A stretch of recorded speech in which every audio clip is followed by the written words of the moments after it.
सुप्रभात, नमस्कार, वंदन।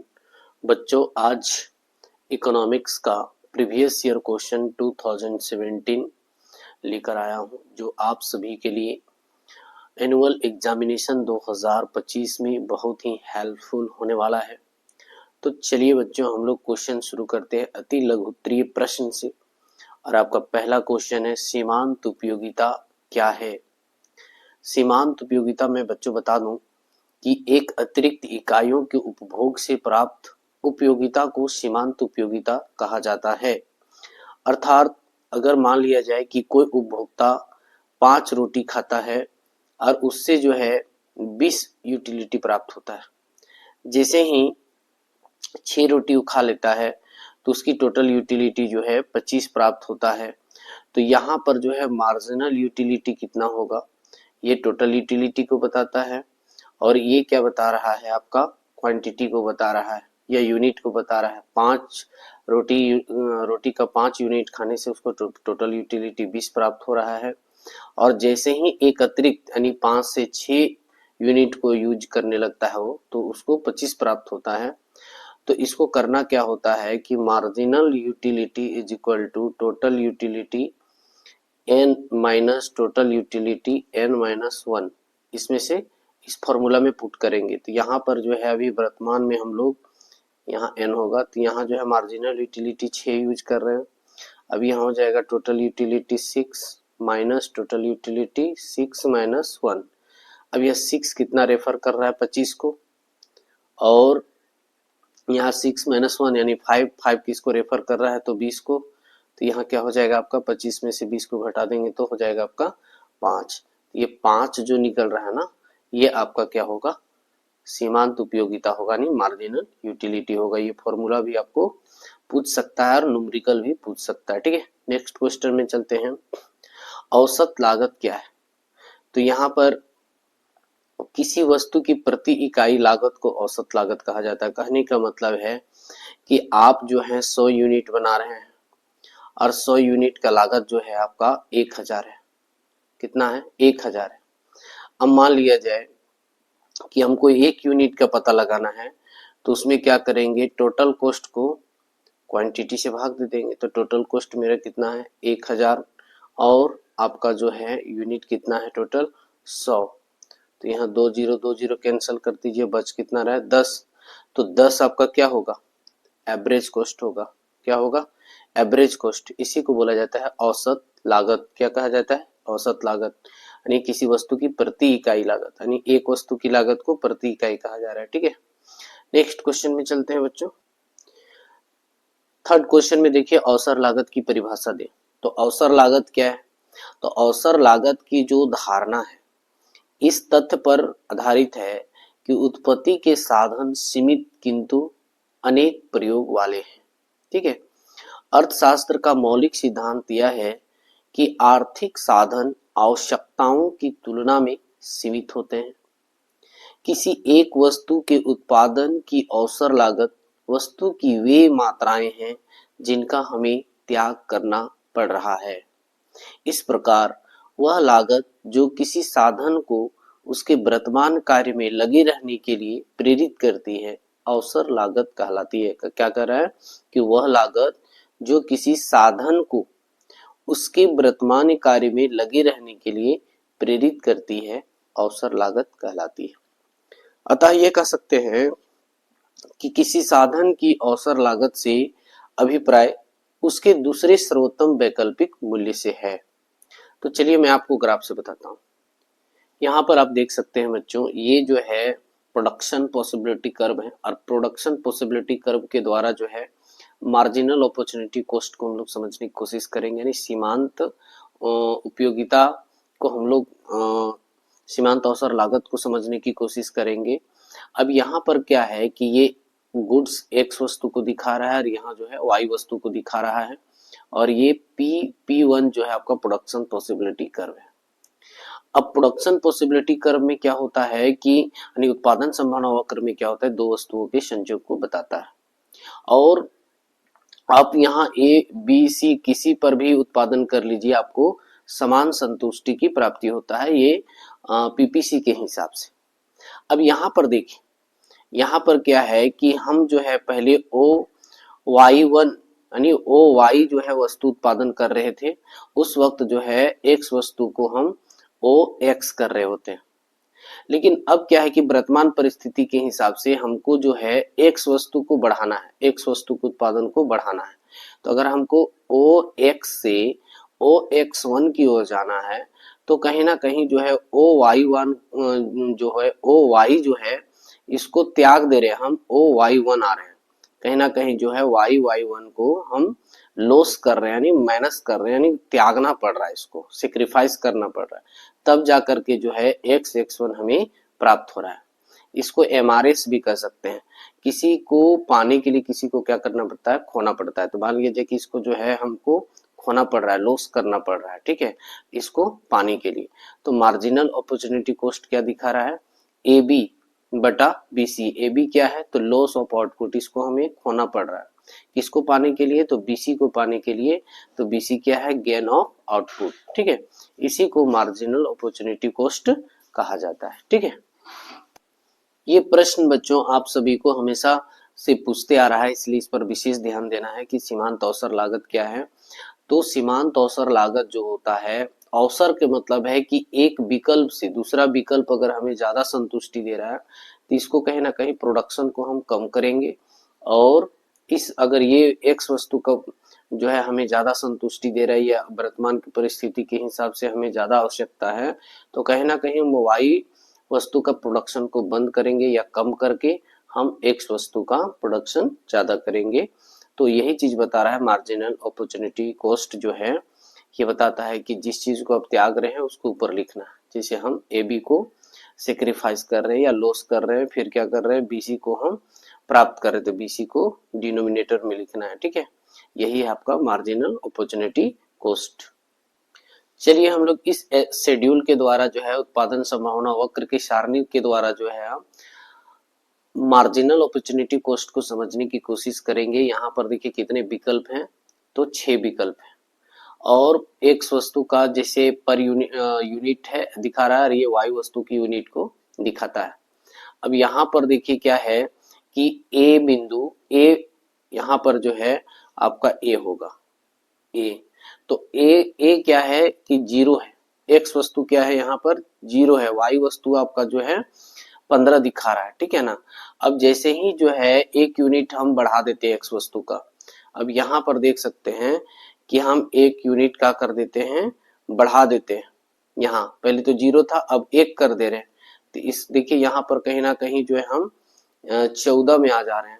क्या कितना में आ जा रहे हैं, 14 में आ जा रहे हैं। जैसे हम एक यूनिट एक्स का बढ़ाते हैं तो हम कितना में आ रहे हैं, 15 से अब 14 में आ रहे हैं। तो कहीं ना कहीं एक यूनिट का हम सेक्रीफाइस कर रहे हैं, त्याग रहे हैं, ठीक है ना। यही अपॉर्चुनिटी कॉस्ट कहलाएगा। अब जैसे 1 से हम 2 यूनिट को बढ़ा रहे हैं, तो 2 यूनिट जैसे बढ़ाते हैं 14 से 12 आ जाता है। देखिए यहाँ पर एक यूनिट हम एक्स का 1 से 2 कर देते हैं, एक बढ़ा देते हैं इसका प्रोडक्शन, तो क्या करना होता है हमको, देखिए यहाँ पर 14 से सीधा कहाँ जा रहा है, आपका 12 में आ जा रहा है।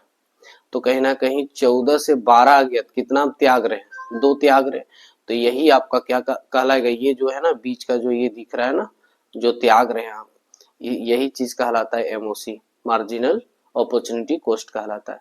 उसके बाद देख सकते हैं कि जैसे ही 2 यूनिट से हम 3 यूनिट एक्स वस्तु का प्रोडक्शन बढ़ाते हैं, तो कहीं ना कहीं वाई का प्रोडक्शन 12 से 9 हो जाता है, इधर घट रहा है, ठीक है ना। तो 12 से 9 हो गया, मतलब 3 क्या कहलाएगा, मार्जिनल अपॉर्चुनिटी कॉस्ट कहलाएगा। यहाँ पर आप देख सकते हैं 2 से 3 जैसे गया, देखिए यहाँ पर 9 में आ गया, कौन, वाई वस्तु का प्रोडक्शन। तो 12 से 9 आने का मतलब है कि यहाँ जो है 3 क्या किया जा रहा है, सेक्रीफाइस किया जा रहा है। तो यही चीज को हम कहेंगे मार्जिनल अपॉर्चुनिटी कॉस्ट। उसके बाद 3 से 4 देखिए बढ़ा दिए प्रोडक्शन एक्स वस्तु, कॉमोडिटी एक्स को जो है हम 3 से 4 बढ़ा दिए। तो यहाँ पर देखिए 9 से कितना में आ गया, 9 से कितना में आ गया, 5 में आ गया, कितना 5 कितना में आ गया, 5 में। तो 9 में से 5 को घटाएंगे कितना हो जाएगा, 4। तो 4 आपका क्या कहलाएगा, मार्जिनल अपॉर्चुनिटी कॉस्ट कहलाएगा, ठीक है। उसके बाद जैसे 4 से 5 यूनिट हम बढ़ा देते हैं, 4 से 5 यूनिट बढ़ा देते हैं, तो कहीं ना कहीं जो है वाई का प्रोडक्शन क्या हो जाता है, 0 हो जाता है। वाई का प्रोडक्शन क्या हो जाता है, 0 हो जाता है। तो इसका देखिए 5 में से 0 को घटाएगी तो मार्जिनल अपॉर्चुनिटी कॉस्ट कितना हो जाएगा, 5 हो जाएगा। ठीक है, तो इसी को बोला जाता है सीमांत अवसर लागत। क्या कहा जाता है, सीमांत अवसर लागत। नेक्स्ट क्वेश्चन है बच्चों, उत्पादन फलन क्या है। तो चलिए जानते हैं। देखिए बच्चों, उत्पादन फलन क्या है। यहाँ उत्पादन और उत्पत्ति के साधन और उत्पादन के फलनात्मक संबंध को उत्पादन फलन कहा जाता है।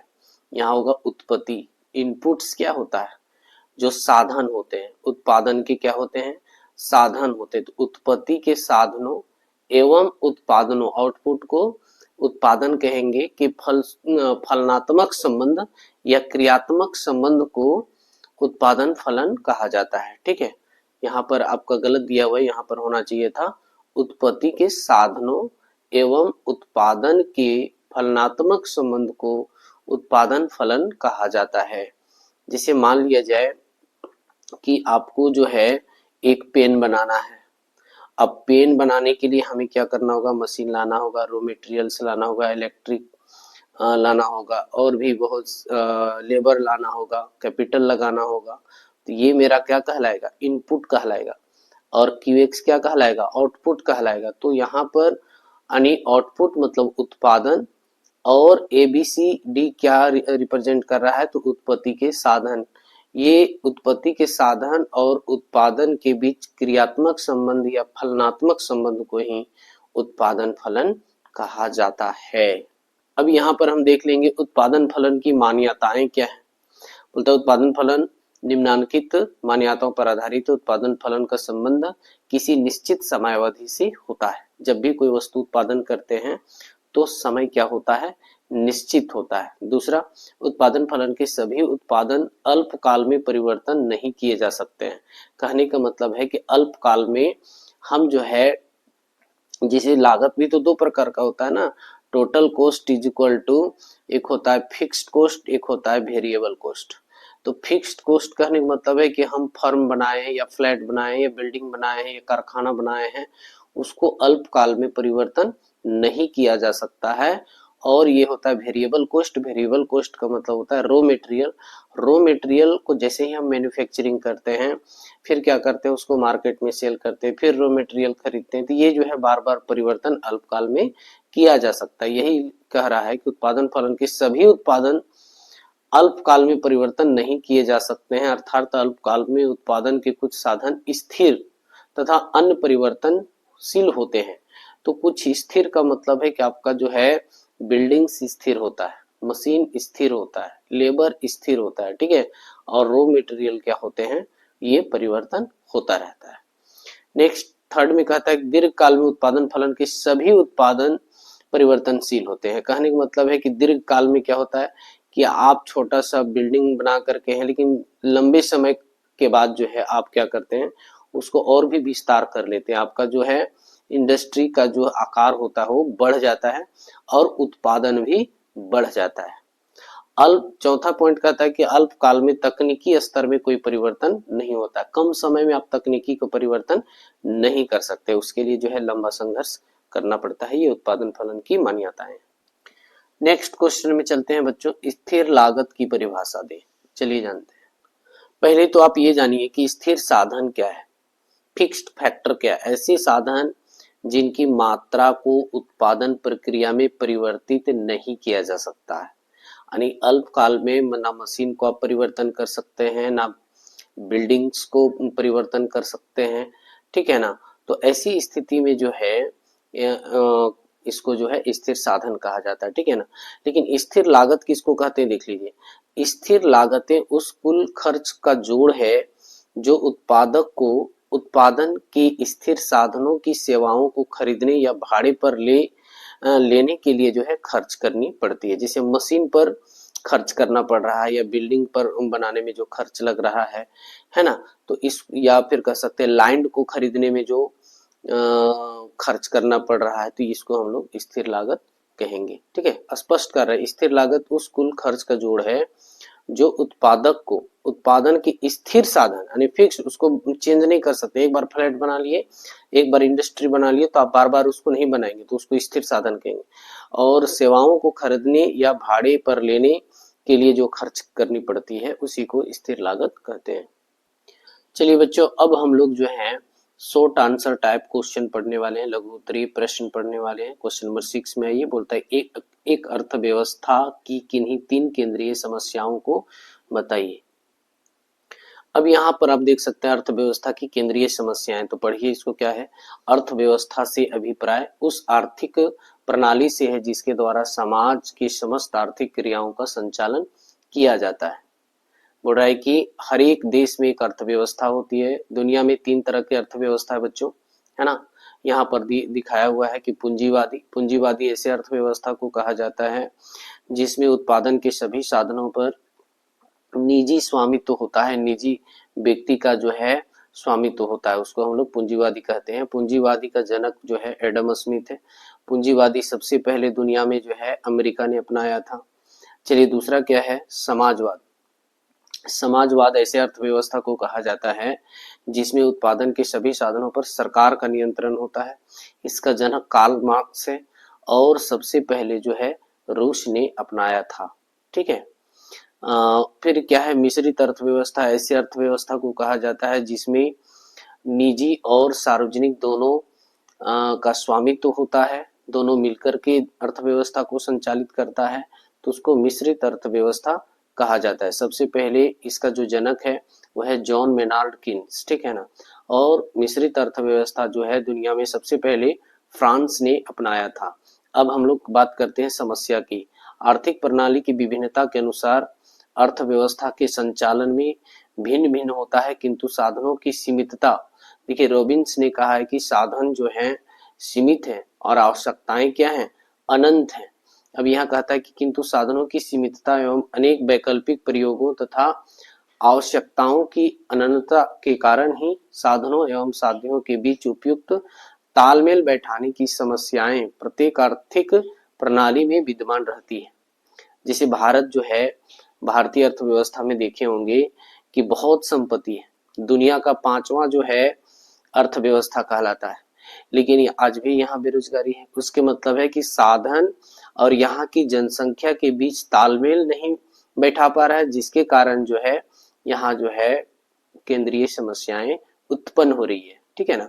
इन्हें ही अर्थव्यवस्था की केंद्रीय या मूलभूत समस्याएं कहते हैं। यानी संसाधन और यहाँ की जो जनसंख्या है उनके बीच को तालमेल अगर नहीं बैठाएंगे या आर्थिक प्रणाली को जो है सिस्टमेटिक नहीं कर पाएंगे तो यही आपके लिए केंद्रीय समस्या बन जाता है। अब आप यहाँ देख सकते हैं कि अर्थव्यवस्था की केंद्रीय समस्याएं, सबसे पहला समस्या साधनों का आवंटन करना, यानी एलोकेशन ऑफ रिसोर्स। कैसे आप साधनों को आवंटन करेंगे, फिर साधनों का विकास कैसे करेंगे, साधनों का प्रयोग कैसे करेंगे।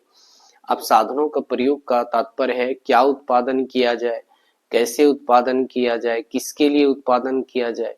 क्या उत्पादन किया जाए का मतलब है कि आप पूंजीगत वस्तु में उत्पादन कर रहे हैं, उपभोग की वस्तु में उत्पादन कर रहे हैं। पूंजीगत वस्तु में वैसी वस्तुओं को कहा जाता है जो भविष्य में लाभ दे। जिसे अब इंफ्रास्ट्रक्चर, सरकार के पास जो है पूंजी भी सीमित है, अब ये इंफ्रास्ट्रक्चर डेवलपमेंट में खर्च करे कि जो है जनसंख्या जो गरीब लोग हैं उसको जो है उत्पादन खाने के लिए करे, है ना, या उपभोग के लिए करे। जैसे हो गया चीनी, गेहूं, है ना, या दाल, तेल, ये सारी चीज यानी उपभोग की वस्तु पर सारा खर्च करे कि पूंजीगत वस्तु को उत्पादन पर खर्च करे। ये किसी भी देश की केंद्रीय समस्या है। अब कैसे उत्पादन करे का मतलब है कि कैपिटल इंटेंसिव टेक्निक के द्वारा करे यानी मशीन द्वारा सारा चीज करे, कि लेबर इंटेंसिव टेक्निक से करे यानी मजदूर के द्वारा करे। अगर हम मजदूर के द्वारा करते हैं तो अनविकसित देशों के कंपेयर में हम कम उत्पादन करेंगे, और अगर हम मशीन द्वारा उत्पादन करते हैं कम समय में तो अधिक उत्पादन होता है, कम समय में अधिक काम तो होता है, लेकिन लोग बेरोजगार हो जाते हैं। तो लोगों को रोजगार भी देना है और कैपिटल इंटेंसिव से काम भी करना है। तो ये सबसे बड़ी समस्या है केंद्र का यानी सरकार का। अब एक है किसके लिए उत्पादन किया जाए, यानी गरीब अमीर के लिए किया जाए कि गरीब के लिए किया जाए। अगर हम गरीब के लिए निशुल्क जो है पीडीएस के द्वारा या स्कॉलर के द्वारा, ट्रांसफर इनकम के द्वारा जो है फ्री में हम उसको उपभोग कराते रहे तो मैं हमारे पास जो इनकम होगा कम होगा, टैक्स हमारे पास कम आएंगे। और अगर हम अमीर के लिए उत्पादन करते रहे तो हमारा जो कार्यशील जनसंख्या है वो धीरे धीरे घटता चला जाएगा। ये जो है किसी भी देश की केंद्रीय समस्या होती है, चाहे पूंजीवादी हो, समाजवादी हो या फिर मिश्रित अर्थव्यवस्था हो। नेक्स्ट क्वेश्चन, उपभोक्ता का संतुलन क्या है, चलिए जानते हैं। देखिए बच्चों, जब वह अधिक संतुष्टि प्राप्त कर लेता है तब उपभोक्ता संतुलन की अवस्था में होता है। बोले कि असीमित आवश्यकताओं एवं सीमित साधनों के होने पर एक उपभोक्ता का उद्देश्य अपने व्यय से अधिकतम संतुष्टि प्राप्त करना है।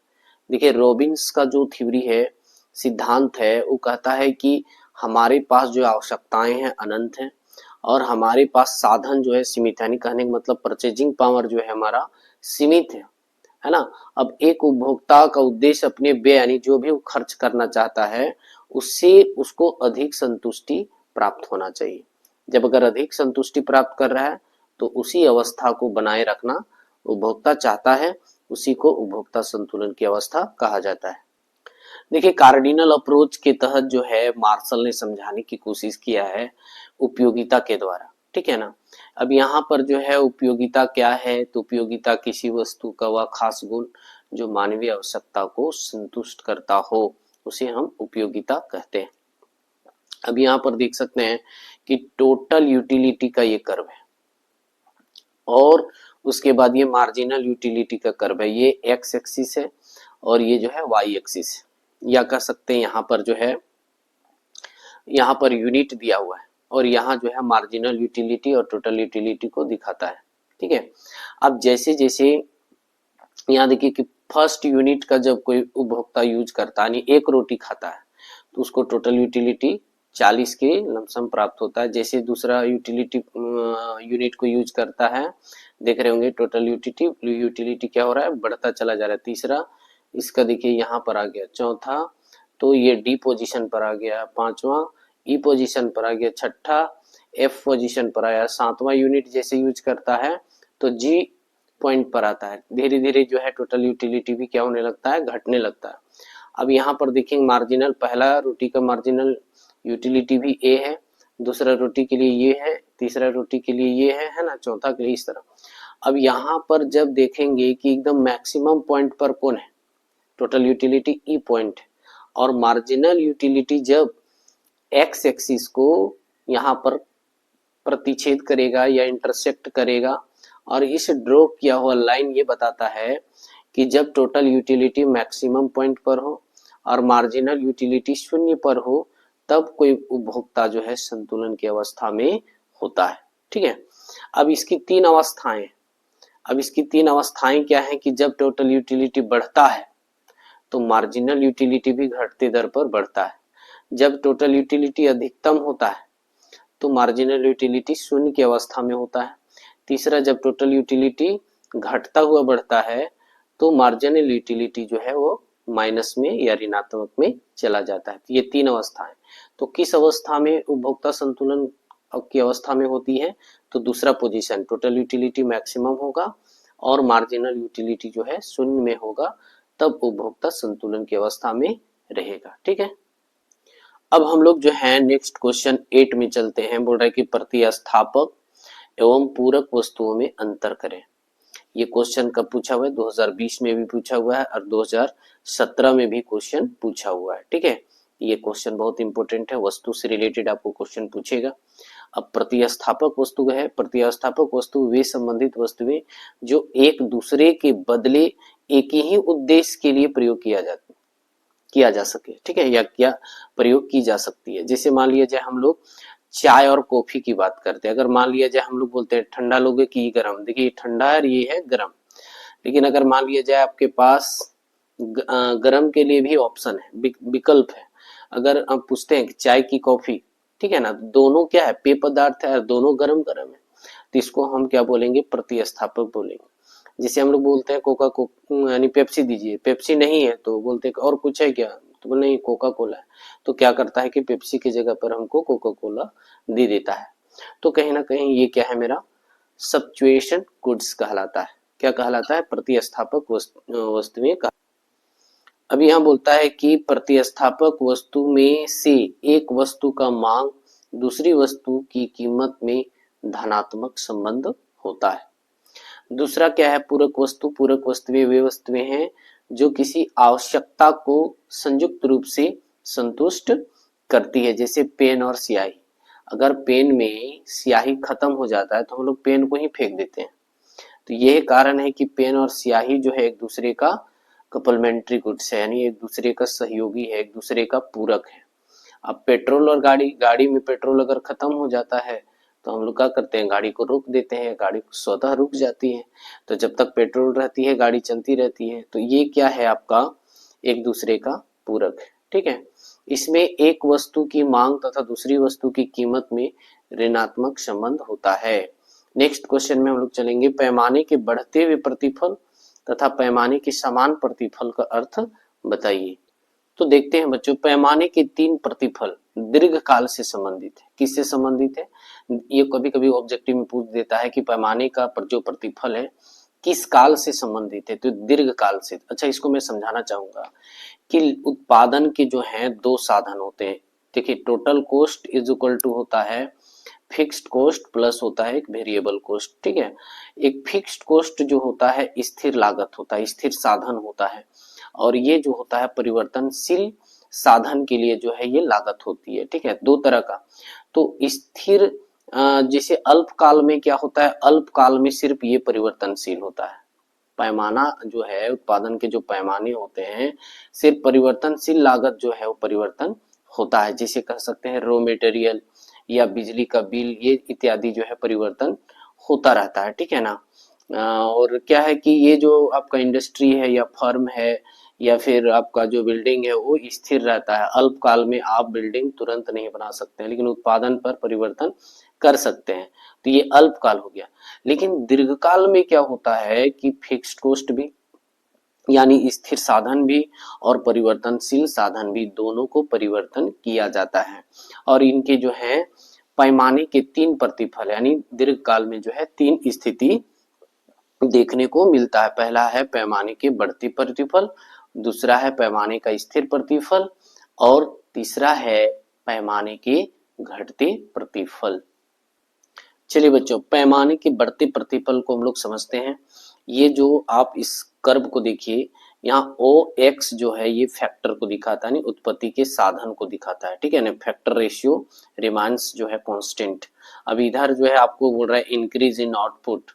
जिस अनुपात में हम उत्पत्ति के साधनों में परिवर्तन करते हैं, उस अनुपात में जो है या उससे अधिक जो है अगर मेरा आउटपुट होता है तो ये पैमाने का बढ़ते प्रतिफल कहलाएगा। जिसे यहाँ पर 10% हम लेबर और कैपिटल में चेंज कर रहे हैं या परिवर्तन कर रहे हैं या वृद्धि कर रहे हैं, तो उत्पादन जो है मेरा 15% का वृद्धि हो जाता है। तो कहीं ना कहीं उत्पादन के जो या उत्पत्ति के जो साधन में हम परिवर्तन कर, उससे कहीं ज्यादा मेरा जो है आउटपुट हो रहा है, उत्पादन हो रहा है।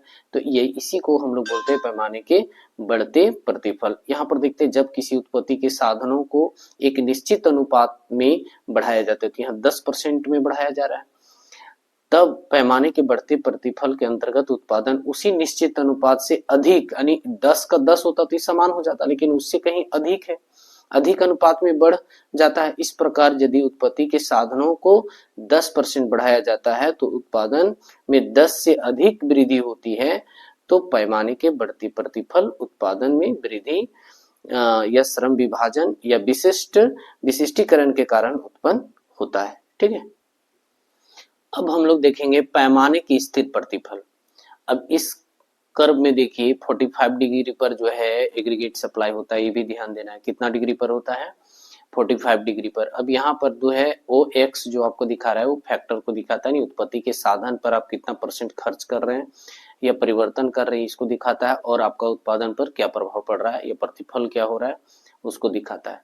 अब यहाँ पर जो है OF से हम OF1 जो है उत्पत्ति के साधन में परिवर्तन करते हैं, अर्थात 10% करते हैं, और उत्पत्ति में भी मेरा कोई ज्यादा परिवर्तन नहीं, सेम होता है, तो इसको पैमाने का स्थिर प्रतिफल कहा जाता है। जैसे यहाँ देखिए क्या कह रहा है कि पैमाने के स्थिर प्रतिफल की दशा में उत्पत्ति के सभी साधनों को जिस अनुपात में बढ़ाया जाता है, यानी उत्पत्ति के साधन को हम लोग 10% बढ़ा रहे हैं, उत्पादन में ठीक उसी अनुपात में बढ़ता है, यानी 10% बढ़ा रहे तो उत्पत्ति के जो प्रतिफल है मेरा 10% ही परिवर्तन हो रहा है, उत्पादन ठीक उसी अनुपात में जो है बढ़ता है। यदि उत्पत्ति के साधनों में 10% की वृद्धि की जाती है तो उत्पादन भी ठीक 10% ही बढ़ता है।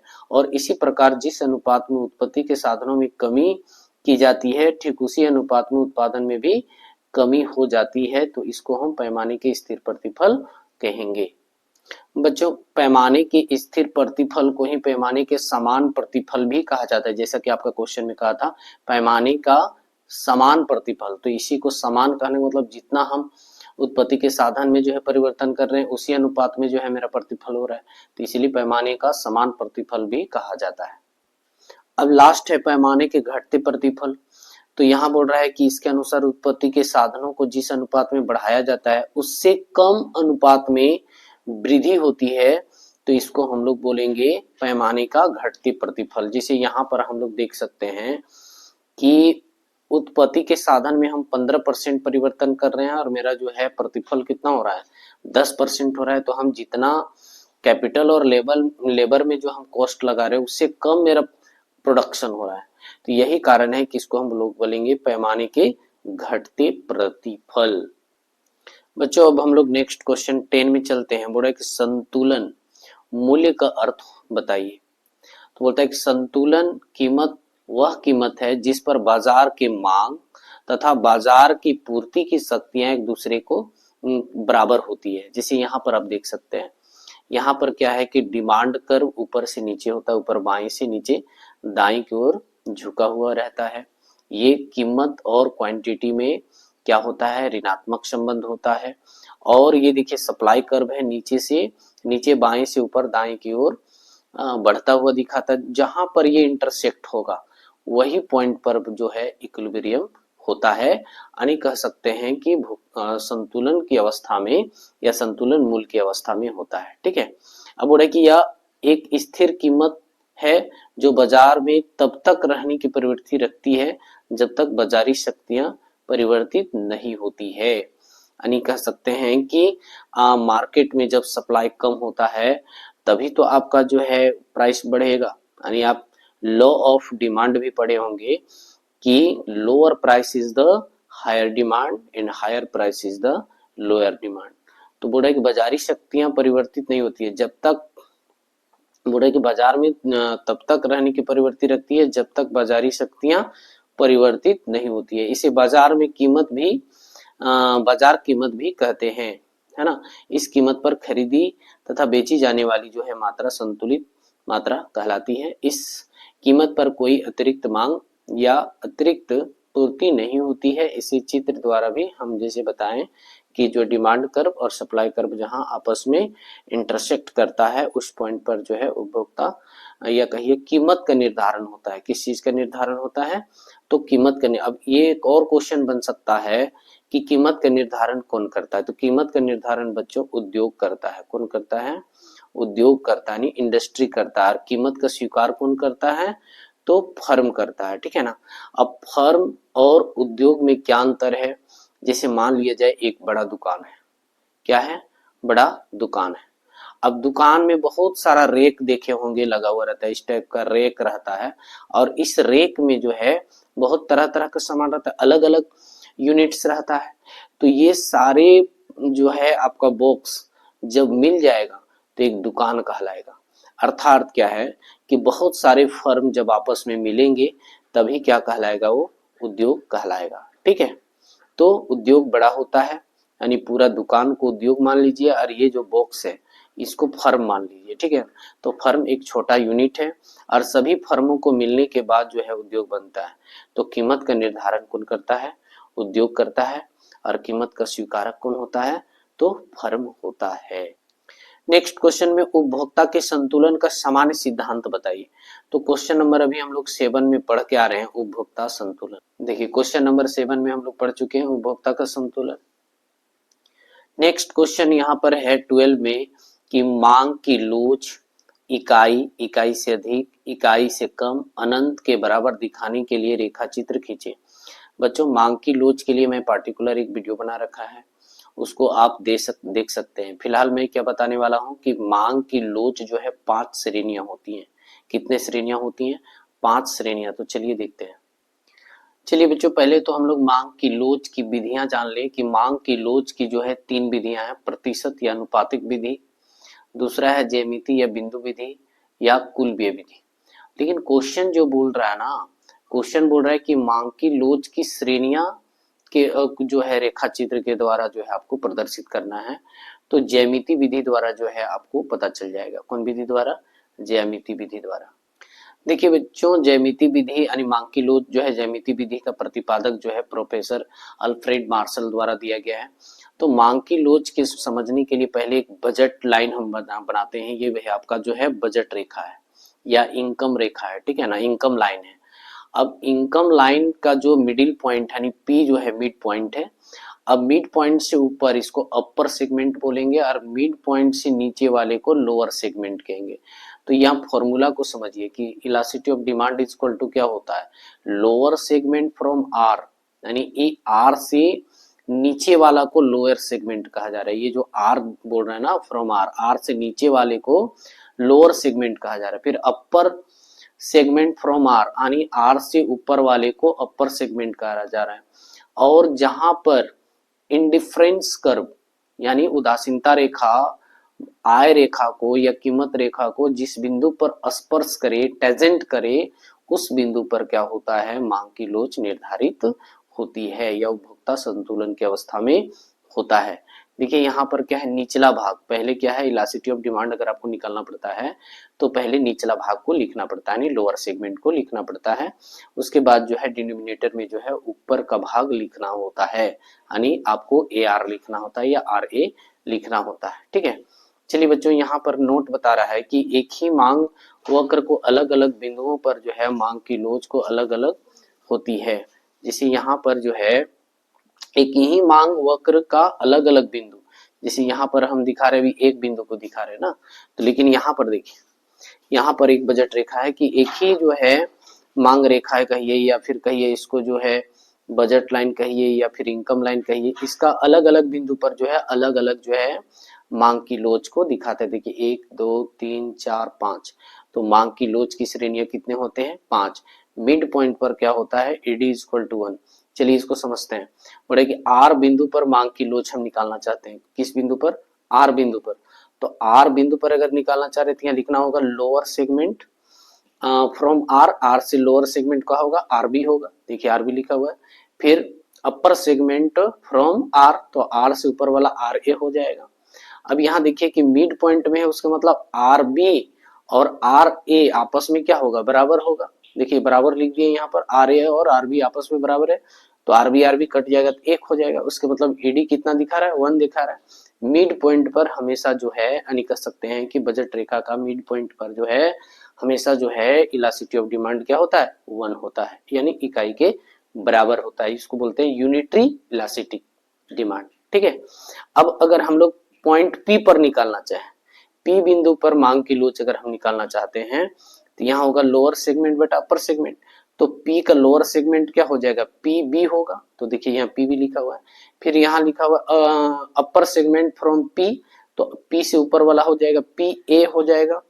अब बताइए कि पी ए बड़ा होगा, क्या होगा, यानी पी बी बड़ा होगा किससे, पी ए से, है ना। तो उस आधार पर ये क्या कहलाएगा, एडी ग्रेटर देन 1। मान लो कि पीबी जो है 8 है, पीबी का लेंथ कितना है, 8 है, और पी ए का लेंथ जो है 2 है, तो 2 चौका कितना हो जाएगा आपका, देखिए 2 चौका 8, तो 4 क्या है, 1 से बड़ा है, इसलिए एडी ग्रेटर देन 1 यहाँ पर शो किया गया है, ठीक है। और उसी प्रकार बच्चों क्यू बिंदु पर अगर हमको मांग की लोच निकालना है, तो ED is equal to lower segment बटा अपर सेगमेंट। क्यू से क्यू बी जो है लोअर सेगमेंट को दिखाता है और क्यू ए जो है अपर सेगमेंट को दिखाता है, जो कि यहाँ जो है क्यू ए बड़ा है किससे, क्यू बी से। अब बड़ा है तो मान लेते हैं कि 8 जो है नीचे हो जाएगा, अगर आपका 2 ऊपर हो जाएगा तो 1 से कम आएगा ना, तो इसीलिए हम एडी लेस देन 1 इसको दिखा रहे हैं, ठीक है। उसके बाद अगर हम लोग ए बिंदु पर मांग की लोच निकालना चाहें, दिखाते हैं आपको ए बिंदु पर क्या। अगर हम लोग ए बिंदु पर निकालना चाहें इलास्टिसिटी ऑफ डिमांड, तो लोअर सेगमेंट पूरा क्या होगा, ए बी होगा, और अपर सेगमेंट इधर तो कुछ है नहीं, तो अपर सेगमेंट आपका 0 हो जाए। देखिए यहाँ पर देखिए ए बिंदु पर मांग की लोच it is equal to A B, lower segment तो ए बी पूरा नीचे वाला हो जाता है, लेकिन अपर सेगमेंट में कुछ बचा ही नहीं था, 0 था। तो 0 से कोई भी संख्या को डिवीजन दिया जाता है नॉट डिफाइन होता है, इसीलिए इसको इनफाइनाइट कहा जाता है। क्या कहा जाता है, अनंत, ठीक है। इसीलिए यहाँ पर ED is equal to infinite का सिंबल दिया हुआ है। फिर पांचवा जो है श्रेणी है, बी बिंदु पर मांग की लोच निकालना है, यानी आपका बी बिंदु कहाँ है, यहाँ। तो यहाँ पहले ये मांग की लोच बताता है कि लोअर सेगमेंट, पहले तो लोअर सेगमेंट तो यहाँ कुछ है नहीं, है ना, तो लोअर सेगमेंट आपका 0 हो जाएगा। क्या हो जाएगा, 0, और अपर सेगमेंट पूरा बी ए हो जाएगा। अब यहाँ पर देखिए लोअर सेगमेंट कुछ नहीं था तो 0 है, अपर सेगमेंट पूरा बी है ना, यानी 10 मान के चलिए ए बी का लेंथ 10 होगा, तो 0 को 10 से भाग देंगे क्या होगा, 0 होगा, इसीलिए एड इज इक्वल टू 0 होगा, ठीक है। इसको चलिए कर्व में समझते हैं। अभी बच्चों हम लोग क्या है कि एड इज इक्वल टू 1, है ना, एड इज इक्वल टू आपका यहाँ 1 होना होगा, कितना होगा, 1 होगा, ठीक है, ये 1 होगा, 0 लिखा गया है। ये देखिए बीच मिडिल पॉइंट में एड इज इक्वल टू क्या होता है, 1 होता है, क्या कितना होता है, 1, ठीक है। अब क्या होता है कि ये पांचों को निकालने का तरीका हम लोग पीछे पढ़ के आ रहे हैं, अब हम लोग इसको कर्व को जानते हैं। तो देखिए पहला क्या होता है, ईडी इनफाइनाइट, ए बिंदु पर जो है उसको हम लोग बोलते हैं पूर्णतः लोचदार मांग बोलते हैं। फिर ईडी ग्रेटर देन 1 है तो उसको सापेक्षतः लोचदार मांग कहा जाता है। ईडी इज इक्वल टू 1 को बोलते हैं इकाई लोचदार मांग कहते हैं। फिर ईडी से कम है, यानी 1 से कम है, ईडी लेस देन 1 है तो इसको सापेक्षतः बेलोचदार मांग कहते हैं। पांचवा को क्या कहता है, पूर्णतः बेलोचदार मांग कहलाता है। इसका नाम याद रखना पड़ेगा आपको। चलिए अब इसका हम लोग श्रेणी देखते हैं। पहला ए बिंदु वाला देखते हैं। ए बिंदु में कैसा ग्राफ बनता है, यहाँ पर बोल रहा है पूर्णतः लोचदार, तो पूर्णतः लोचदार में क्या होता है कि प्राइस एकदम निश्चित होता है, चाहे उसका क्वांटिटी आप जितना खरीद लें, ठीक है। ये जो है ED is equal to infinite जो दिखा रहा है किसमें, ए पॉइंट पर, दिख रहे हैं ना, ए पॉइंट पर अगर ईडी रहेगा तो उसका ग्राफ कैसा बनेगा, ऐसा बनेगा, प्राइस इसका निश्चित रहता है और एक्स एक्सिस का जो है पैरेलल होता है, इसका डिमांड रेखा जो है एक्स एक्सिस का क्या होता है, समांतर होता है, ठीक है। उसके बाद देखिए यहाँ पर सापेक्षता लोचदार में हम लोग देखेंगे, सापेक्षता लोचदार का मतलब है ED greater than 1, ED greater than 1 को हम लोग बोलते हैं सापेक्षता लोचदार, यानी रिलेटिवली इलास्टिक डिमांड। यहाँ पर क्या है कि जितना प्राइस चेंज होता है उससे कहीं ज्यादा जो है अगर आपकी मांग की मात्रा में परिवर्तन होता है तो ये बॉक्स को देख सकते हैं आप, चेंज इन प्राइस वाला बॉक्स और चेंज इन क्वांटिटी वाला बॉक्स, दोनों में कौन बड़ा है, तो चेंज इन क्वांटिटी वाला। जब चेंज इन क्वांटिटी वाला अगर बड़ा रहेगा तो ईडी ग्रेटर देन 1 कहलाएगा और उसको हम लोग सापेक्षता लोचदार मांग कहेंगे। अब आते हैं हम लोग पी पॉइंट पर ईडी इक्वल टू यदि 1 होता है तो इसका ग्राफ कैसे बनता है, चलिए देखते हैं बच्चों। इसको बोला जाता है इकाई लोचदार मांग, यूनिटरी इलास्टिक डिमांड इसको बोला जाता है, या यूनिट इलास्टिक डिमांड कहा जाता है। यहाँ पर देखेंगे चेंज इन प्राइस और चेंज इन क्वांटिटी का दोनों का बॉक्स एकदम इक्वल होगा, अगर दोनों का बॉक्स इक्वल होता है तो ईडी इक्वल टू 1 होगा, ठीक है। उसके बाद हम लोग देखते हैं, अब हम लोग देखेंगे ईडी लेस देन 1। बच्चों इसको सापेक्षता बेलोचदार मांग कहा जाता है और चेंज इन प्राइस के अपेक्षा चेंज इन क्वांटिटी जो होता है बहुत कम होता है, इसीलिए ईडी लेस देन 1 कहा जाता है, सापेक्षता बेलोचदार मांग कहा जाता है। अच्छा लोचदार कब होता है, जब क्वांटिटी अधिक मात्रा में हो, ठीक है। तो यहाँ पर बेलोचदार इसलिए कह रहे हैं कि प्राइस चेंज इन प्राइस के अपेक्षा चेंज इन क्वांटिटी जो है बहुत कम होता है, इसीलिए इसको सापेक्षता बेलोचदार मांग कहा जाता है। ईडी लेस देन 1 होता है, लेस का मतलब है क्वांटिटी जो है कम चेंज हो रहा है प्राइस के अपेक्षा। लास्ट हम लोग देख लेते हैं बच्चों ईडी इज इक्वल टू 0 का ग्राफ। यहाँ पर देखिए कि क्या रहा है कि यहाँ जो है क्वांटिटी फिक्स, क्वांटिटी क्या है, फिक्स है और डिमांड रेखा जो है वर्टिकल होता है, ऊर्ध्वाधर होता है। अब इसका प्राइस ऊपर नीचे होते रहता है, प्राइस ऊपर नीचे होते रहता है और क्वांटिटी क्या होता है, सीमित होता है, निश्चित होता है, तो इसको पूर्णतः बेलोचदार मांग कहा जाता है। चलिए बच्चों, नेक्स्ट क्वेश्चन 30, ये जो है आपको नेक्स्ट वीडियो में बताऊंगा, इसका पार्ट 2 में बताऊंगा, और आप मेरे साथ एग्जाम तक बने रहें। आपको जो है जितना भी हो सकता है मैं आपको मदद करने की कोशिश करूंगा। धन्यवाद।